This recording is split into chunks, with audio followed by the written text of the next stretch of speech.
ये तो एक राजनीतिक मुद्दा है। विश्व हिंदू परिषद ने जो कार्यक्रम चलाया है, मंदिर तो बनाने के लिए कोई रोक नहीं था। फिर हमारे यहाँ ऐसा कोई विधान नहीं है कि हम भगवान को अलग हटा करके किसी जगह रखे जाएं, क्योंकि भगवान जहाँ विराजमान हमारे होते हैं हम उसको मंदिर ही मानते हैं। हमारे यहाँ हिंदू परंपरा ये है, चाहे वो किसी भी मकान में रख दिए जाएं तब भी हम उसको मंदिर ही कहते हैं, क्योंकि भगवान जहाँ विराजमान है वो मंदिर ही होता है।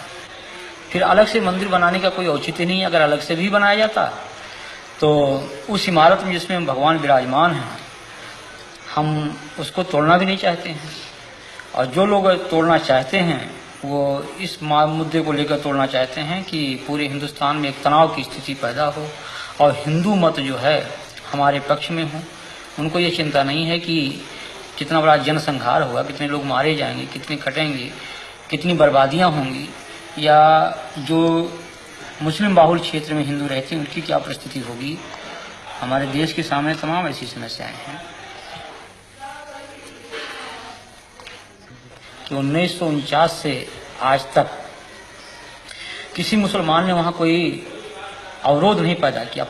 लेकिन जब इन्होंने यह नारा दिया कि बाबर के संतानों से खून का बदला लेना है, तब पूरा देश जो है वो दंगाग्रस्त हो गया और कम से कम हजारों लोग इसमें मारे गए, मौत के घाट उतार दिए गए।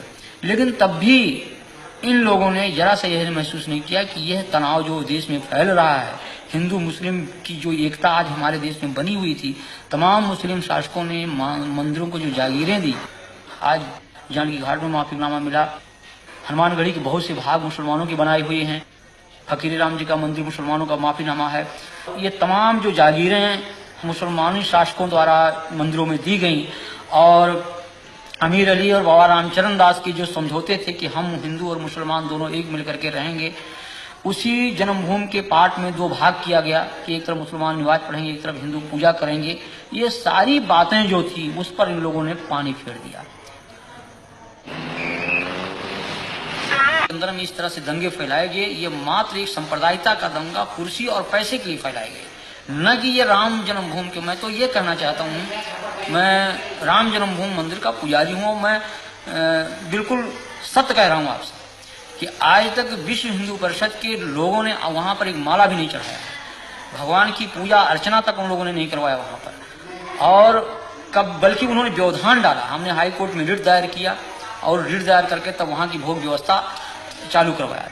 तो यहाँ की जनमानस ने कभी इसको स्वीकार नहीं किया, लेकिन इसमें कुछ किराए के साधु जिनको पैसा चाहिए, पैसे पर खरीदे गए, रामशिलाएं घुमाई गई। उसके उन रामशिलाओं को उन लोगों ने अपना कमरा, अपना मकान बनाना शुरू किया और काफ़ी जनभावनाओं को उन्होंने दोहन करके और बड़ी बड़ी बिल्डिंगें तैयार कर ली। करोड़ों अरबों रुपए इन लोगों ने इकट्ठा किया, विभिन्न बैंकों में इन्होंने डाला और लाखों रुपया उन्होंने व्यक्तिगत अपने खाते में इन लोगों ने डाला। तो लोगों की हत्याएं हो जाएं, लोग नष्ट हो जाएं, इससे इनको कोई मतलब नहीं। इनको मतलब पैसा मिले, कुर्सी मिले। यहाँ जो लोग हिंदू राष्ट्र की बात करते हैं, राम के नाम पर तनाव फैलाते हैं, हिंसा करते हैं, ये सभी उच्च जाति के लोग हैं और इस सबके सब सुविधा भोगी है। इनमें त्याग और तपस्या और जनमानस का हित लेस मात्र नहीं है। ये केवल धार्मिक भावनाओं को बाहर करके और स्वयं को सुख सुविधा में वो परिणित किए हुए हैं। ये जनहित की बात कर ही नहीं सकते। लेकिन आज बड़े बड़े मठ हैं, करोड़ों अरबों की संपत्ति उसमें है, और हम पैदल छोड़ करके एयरमेल से चलते हैं, फर्स्ट क्लास की टिकट पर चलते हैं, एयर कंडीशन के कमरे में रहते हैं।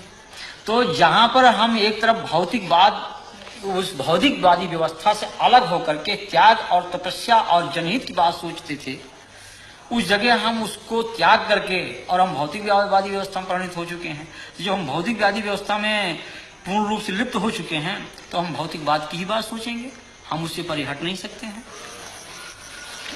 तो ये आज के धर्माचार्यों को कि आप क्या कहेंगे? हम तो इनको भौतिकवादी व्यवस्था का एक पोषक मानता हूं मैं। ये जो पूंजीपति कहते हैं कि हिंदू धर्म की रक्षा, हिंदू धर्म की रक्षा, मैं कह रहा हूं कि यहीं पर देश के पूंजीपतियों जो आज धर्म की, आज अशोक सिंघल को इस बात को जो कह रहे हैं कि हम बहुत बड़े राम के भक्त हैं, क्या राम का यही आदर्श है कि 90% लोग भूखों मरे? ये हमारे देश की जो विषमता है आज, ये क्या इन धर्माचार्यों की पे नहीं चाहिए? अगर आप बड़े पूंजीपति हैं, आपके पास पैसा है, आपके कहने में एक पूंजीपति समुदाय देश का है, तो उन पूंजीपतियों से पैसा लेकर के उन गरीबों में लगाइए आप, जैसे मदर टेरेसा कर रही है, या और जिन धर्माचार्यों ने किया है, पूर्व जो धर्माचार्यों हमारे ने किया है, उनका अनुकरण करें आप।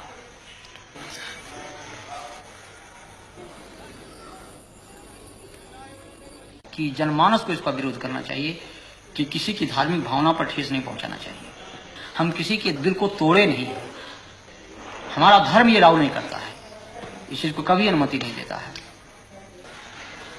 राम का हमारा ये जो आदर्श है राजनीति का, वो यही है कि जनता सुखी रहे, और जिस तरह से मुख में हम भोजन डालते हैं पेट को मिलता, सभी अंगों को मिलता, उसी तरह से सारी जनता हमारी है, कोई उसमें छोटा बड़ा कोई उसमें ऐसा नहीं है, लेकिन उन आदर्शों की सीधी हत्या की गई। साधु देखो जग बौराना, साच कहो तो मारन धावे, झूठे जगपतियाना। साधु देखो जग बौराना, हिंदू